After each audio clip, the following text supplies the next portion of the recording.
What's up YouTube? Welcome back. Like always, there are thumbnails down below for you guys to watch exactly the kind of content that you want to see. Tonight I want to do a build breakdown for the Prowler build that we have here. And then after that I'm going to go over a few things that we're going to be doing to prepare for a mini comp that we're going to be doing in January. So getting right to the point, this is our Prowler build. This is an SCX-24 build. So starting from the outside in, we have a 1953 bug body that we designed ourselves. We still have some work to be done. I'm actually designing a 454 big block, just to be funny, to put in the rear. And as you can see, we have a little engine cage right here for it to sit in with a custom license plate as well. Cat and not bought. Thought that'd be kind of funny. The tires are the DJ Crawler tires. I think they're about 68 millimeters in diameter. And then these are also DJ Crawler wheels as well, which are the bronzed coated ones. I like these wheels a lot because it gives it more of a scaled factor. It looks more realistic. And let's go ahead and take the body off and get into the inside. Starting from the front to the rear, we have a front LGRP Super 8 axle, and then the steering servo on the top is from Endura. This body mount here is made by us, Createx 3D, and as you can see, there's magnets in there. The inside diameter also locates onto the inside of the body. Those magnets right there kind of press into there, giving it a little bit more snug fit. These are the 58 millimeter coilovers from Endura. We have the brushless motor and ESC kit from Veritech. This is the Venom one. We are going to be upgrading this up before we go to the comp. I'll talk a little bit more about the comp here in a little bit, but we are going to be upgrading this to a Mofo brushless motor. Quick, I almost forgot. Down below, we have our custom Createx 3D high clearance links. They're kind of scraped up from when I was crawling on the crawler course when it was just plaster sheets. But we're gonna go ahead and make some new ones for the competition. Along with those links, we have our custom skid plate as well. And that you are able to mount the motor front or rear. And it has a 7-degree lean thanks to our custom frame as well.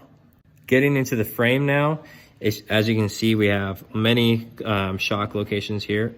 And I also designed the frame to where it's more of like a polygon shape, just to be kind of different than other people. We also cleared out some holes so that way you can have access to the links, the screws that mount the links to the skid plate. Below that, we have our custom rocker panels. More towards the center, you can't really see it, but there's a small plate that mounts to the back here. That is movable from rear to front, front to rear, whichever way you have your motor faced. You can mount that, and then you have another placement for your receiver, or if you want to put the ESC there, you can as well. The battery mount is a work in progress right now. So right now it's just a small little tray for it to sit on top of, and then it has a small area for the actual charger inlet to go underneath it. But the body holds it down from side to side. The next thing I'm going to do is I'm actually going to create a scaled interior towards the back inside the body that will allow it to clamp on top of this, and this won't move at all. Moving to the rear, we have our custom Createx 3D high clearance links made out of carbon fiber PLA. And then we have our custom body mount, same concept as the front. Not only does it magnetize, but also press fits into there as well. And then we have some room back here. We're gonna make a swivel mount for the body to go ahead and just open and close seamlessly.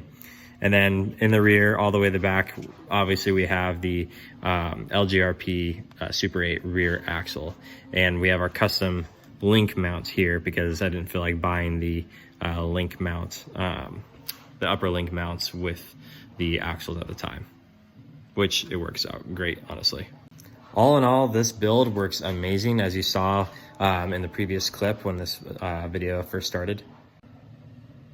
We actually just signed up for a mini comp in January of 2025, specifically January 4th. That's going to be in Laguna, California. It's going to be classes 2 and 3 only. Now, if you're like me, you may not know that much about what the classifications entail as far as classes 2 and 3 go. From what I've gathered online, Class 2 is typically a build that would be able to run on the streets in real life, where, you know, the fenders actually slightly go over the tires. It's not completely cleared like how this one is. Other things for Class 2 would include, you know, limitations as far as the chassis and limitations on tire size and wheel size as well. Class 3, however, is more advanced, where it's completely upgraded. You can use 4-wheel steering, which you can't use obviously in Class 2. You can use much bigger tires. You can have completely cut fenders. You can make it more unrealistic. So based off of what it says online, I believe our crawler would fit perfectly in the Class 3 classification.